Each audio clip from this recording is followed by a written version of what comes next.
Estamos de volta com o Diálogos na USP, hoje discutindo a violência contra a mulher no Brasil, com a professora Maria Arminda do Nascimento Arruda, socióloga, diretora da Faculdade de Filosofia e Letras e Ciências Humanas da USP e também coordenadora do escritório USP Mulheres, e Jane Silvestre, doutora em Sociologia, especialista em Sociologia da Violência e Segurança, pesquisadora do Núcleo de Estudos da Violência da USP. Senhoras, no bloco anterior, nós estávamos discutindo justamente essa questão da violência doméstica, dos casos que acontecem dentro de casa. 70% da violência é dentro de casa. Queria começar agora com a Jane, depois trazer a professora Maria Arminda. E falávamos aqui no intervalo da questão da civilização, da sociedade contemporânea, e uma coisa que me ocorreu é que essa sociedade contemporânea, entre várias faixas etárias, ela não sabe lidar com a frustração. O quanto dessa violência é não saber lidar com a frustração, é não dialogar, é partir para a agressão porque a sua cônjuge não quer mais viver com você, ou sua namorada não quer mais ser sua namorada, e você não sabe lidar com isso, e aquilo que falamos anteriormente, o sentimento de posse te leva a isso. Faz sentido essa conjectura, Jane? Olha, Marcelo, em relação... Sem querer ser simplista, tá? Não, sim, eu entendo o seu ponto. Eu acredito que sim, né? Eu acho que isso é uma questão um pouco mais relacionada à psicologia, enfim, a questão da frustração, de como lidar com isso. Acho que todos nós temos, em certa medida, frustrações, né? Mas eu ainda acredito que no caso da violência contra a mulher, ainda são aspectos sociais e culturais que incidem com mais força do que, enfim, frustrações, nesse sentido de não realizar aquilo que eu quero, de não ter mais a posse daquilo, né? Sim. Porque eu acho que o que faz um homem não aceitar o fim do relacionamento ele pode não aceitar outras coisas na vida e não resolver de forma violenta, mas porque com a mulher ele resolve de forma violenta, sim, exatamente. Né? Então é aí que eu estou querendo dizer que do meu ponto de vista, a questão tem muito mais peso, o componente social, cultural e civilizatório, como a gente estava falando anteriormente, do que uma frustração, enfim, que não sabe como canalizar, né? Então... Vai por esse caminho também, professora? Quer dizer, eu concordo com o que a Jane falou. Eu chamaria atenção para uma dimensão, que nós vivemos hoje um mundo da extrema individuação. Até as múltiplas identidades têm uma conexão com isso, né? E uma cultura que é uma cultura consumista, hedonista. Esse processo de junção, de extrema individuação, com essas dimensões da cultura, tem produzido uma personalidade social que muitos sociólogos chamaram a partir do Freud, de narcisismo. Sim. Né?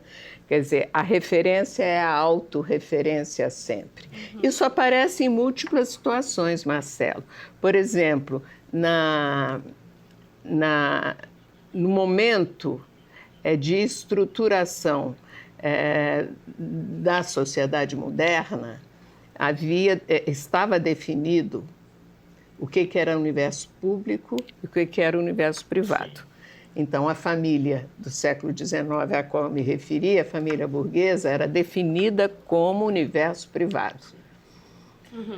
No Brasil, tinha até um ditado antigo, né, que eu ouvi, que era assim: roupa suja se lava em casa. Então, o lugar da intimidade é um, e o lugar do público é outro. Isso está rompido. A esfera pública explodiu com a internet. Sim. E hoje é cada vez mais... O que era privado se tornou público e fazem questão de deixar público. Exatamente.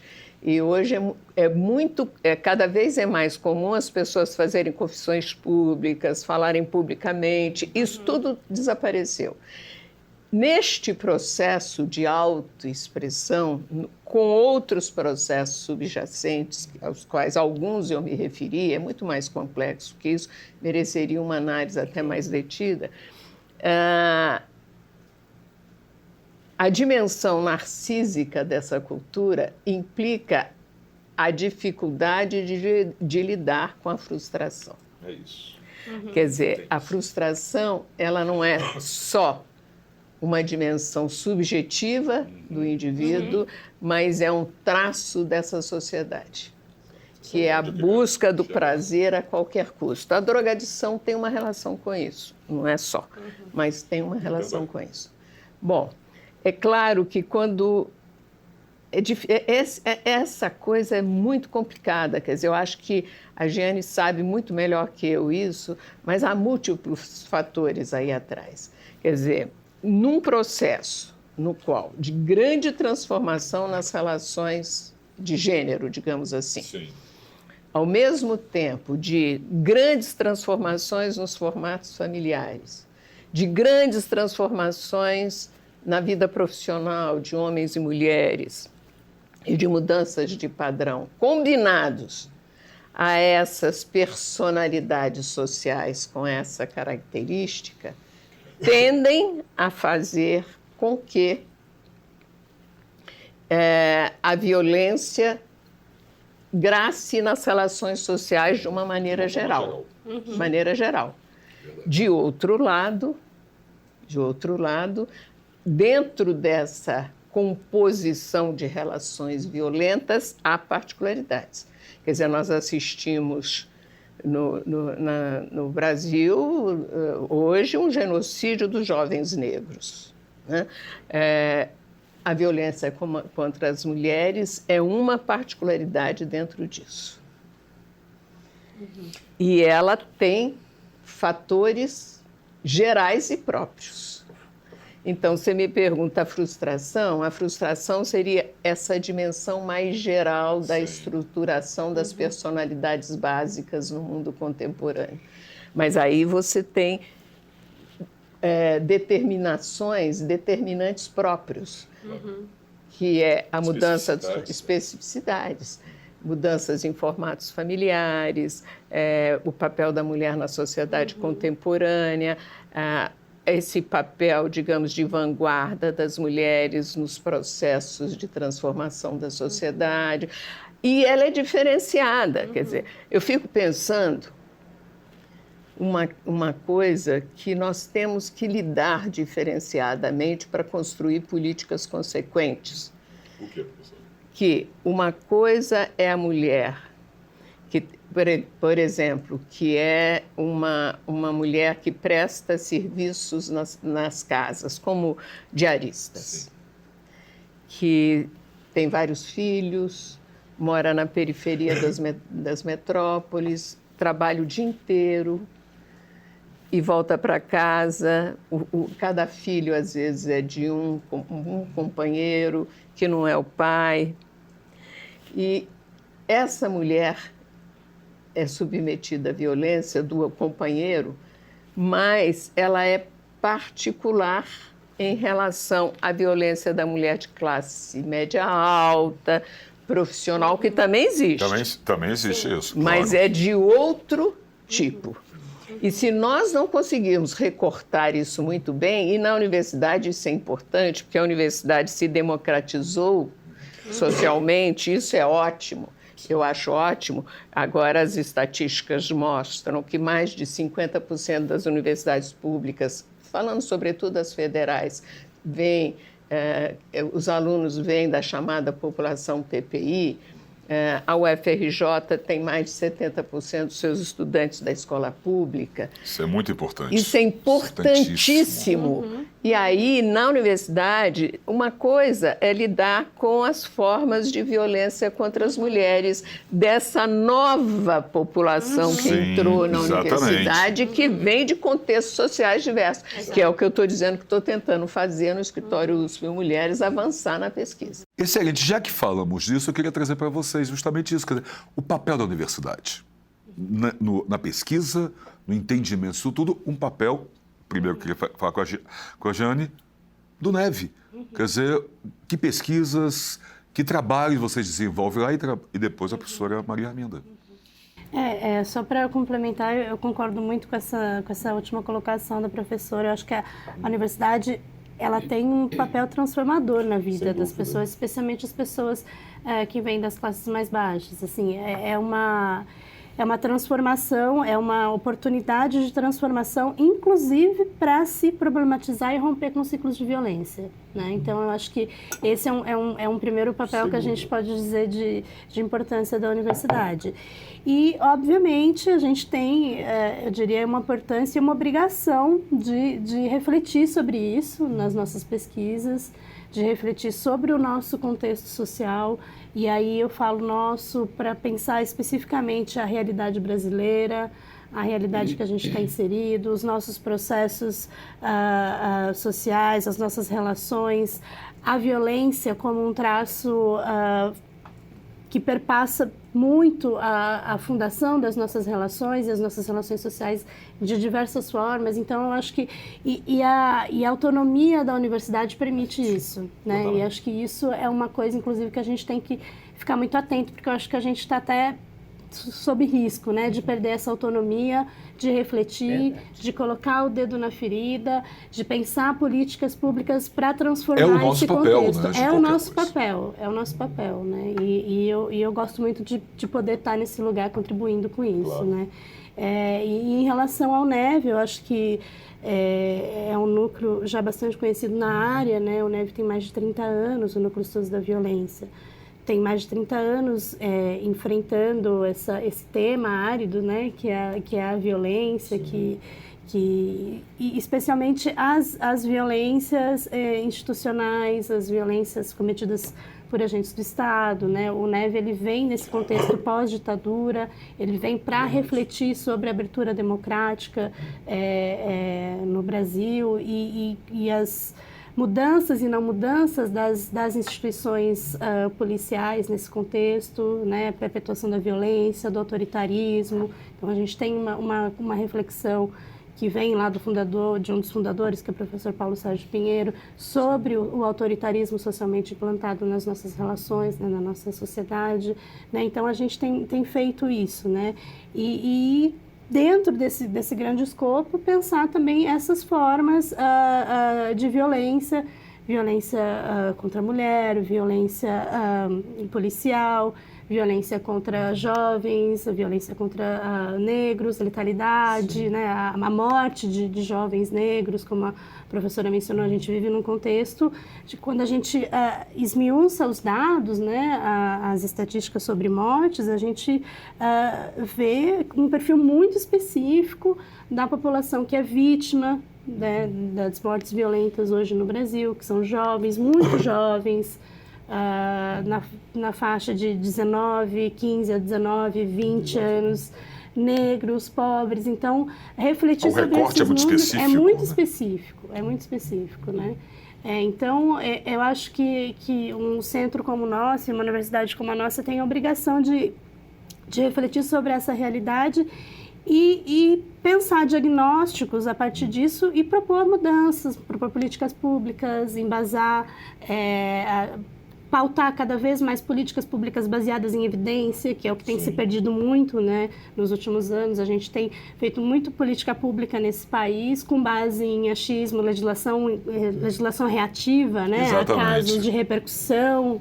Então a gente corre para fazer uma lei. Exatamente, né? Acontece um caso de repercussão, corre, se faz uma lei, depois não se pensa nas consequências, né? Então a evidência, né, a questão empírica para embasar políticas e legislação é o nosso papel, né? E aí a gente tem essa função. Perfeito. E o Escritório USP Mulheres, professora, quer dizer que vai muito nisso de pensar esse novo momento da sociedade, né? O Escritório USP Mulheres, ele é parte desse contexto ao qual a Giane se referiu e, sobretudo, do papel que cabe à universidade na proposta de políticas públicas, de políticas sociais para diferentes áreas da sociedade. Há uma coisa, Marcelo, importantíssima. Nós falamos muito lateralmente disso aqui. A Giane se referiu, depois nós passamos para outro tema. Na verdade, você tem um processo de mudança cultural. A cultura é uma esfera da vida social cujo processo de transformação, às vezes, é mais lento do que outras transformações, como, por exemplo, da economia, etc. Às vezes ele avança, o momento das revoluções é isso. Tá? Avança sobre o existente. Então, a violência de gênero, no caso, contra as mulheres, mas a violência em geral, ela coibir ou diminuir os índices de violência pressupõe difundir valores. E, portanto, isso é um processo difícil de difusão de valores. Agora, a universidade tem um papel nisso, especialmente no Brasil, porque as universidades brasileiras, elas cumprem papéis que não foram papéis esperados das universidades fora do Brasil, europeias, americanas, que se estruturaram secularmente. Nós temos vários papéis de inclusão social, papéis de elaboração de políticas para a sociedade, enfim, há um conjunto de coisas que se espera das universidades brasileiras que o Estado não provém, né? Porque o Estado não provém. Então, o escritório USP Mulheres é um desses instrumentos de conhecimento da realidade sobre a violência de gênero, especialmente na vida acadêmica, mas não só, mas especialmente, para propor políticas e entrar no debate fortemente em relação a essas questões, para que a gente possa ser um dos instrumentos na difusão de valores, que foi o que a universidade fez aqui no Brasil. A USP fez isso, toda a história. Exatamente. Então, é assim que eu vejo o escritório. E vejo também como uma instituição que tem que propor políticas de igualdade de gênero, primeiro dentro da universidade, que não existe. Basta ver as carreiras. Só que precisam conhecer melhor. A gente sabe que tem mais titulares homens que mulheres. Mas onde? Como? Exatamente. De que forma que isso se dá? Que forma isso se dá? Você sabe? Eu não sei. Bom. E eu queria trazer para vocês, nós estamos quase chegando ao final do programa, e por mim, acredito por vocês também, a gente continuaria essa conversa por muito mais tempo. Mas eu queria ver duas coisas. Uma questão que a professora Maria Emenda acabou de colocar, Jane, da difusão de valores. A difusão de valores é uma questão da sociedade e de várias sociedades. São valores distintos de país para países. Nesse caso, aí trazer duas questões. Uma, como se dá ou como propiciar essa difusão de valores num país tão desigual como o Brasil? E aí a questão também já é, professora Maria Arminda. R$1 milhão. Exatamente. E outra coisa, se essa violência de gênero, a violência contra a mulher, ela acaba se concentrando em países onde a desigualdade social é maior ou não? Ou isso é uma coisa que também se difundiu? Olha, o programa está chegando ao final e eu quero que a gente consiga responder uma pergunta de R$1 milhão. Daria um outro programa. Não, são questões muito complexas, Marcelo, mas a questão da desigualdade que a gente tem no país, e eu costumo sempre falar isso, embora possa até parecer uma questão muito abstrata, mas assim, é uma violência a desigualdade social que a gente vive no Brasil. Social, racial também, né? Sim, sem dúvida. A gente tem que falar também em desigualdade racial. E o que a gente analisa é que qualquer diminuição de violência, melhoria na segurança pública, passa estritamente a longo prazo por diminuição dessas desigualdades. Sem Né? dúvida. Então, pode parecer obviedade isso que eu estou falando, mas Não. é preciso reforçar, assim, porque a gente... Se a gente não apontar esses casos, não vai mudar nunca. A gente consegue falar medidas pontuais, de curto prazo, mas são mudanças que não afetam tão significativamente a estrutura, né? E a gente tem que pensar em mudanças a longo prazo para poder mudar a forma como as coisas funcionam. Né? Então, políticas de inclusão, não só na universidade, mas também melhorias na educação básica. Né? Eu acho que a professora bem destacou que a universidade ela é um espaço privilegiado de transformação, mas a educação em si é um instrumento de transformação. Né? Então, a gente precisa investir em políticas educacionais, em educação de qualidade, desde da primeira infância, né? Porque, como eu disse, a violência ela vai permeando todas as relações, né? Nossa, então a gente está falando de violência contra a mulher, mas a gente vê violências contra crianças o tempo todo como uma forma de educar. Então, exatamente. Que isso vai palmada refletir? terapêutica. O que isso vai refletir na vida dessa criança que cresce, né, num contexto de violência para a educação e como que essa criança vai se tornar um adulto e, enfim, vai reproduzir essas formas de violência. Então, a gente precisa refletir sobre toda essa violência que permeia as nossas relações, né? Então, investir em educação nessa primeira infância. A primeira infância tem sido muito falado também agora. É um tema que está ganhando força na agenda pública, a primeira infância, justamente por isso, né?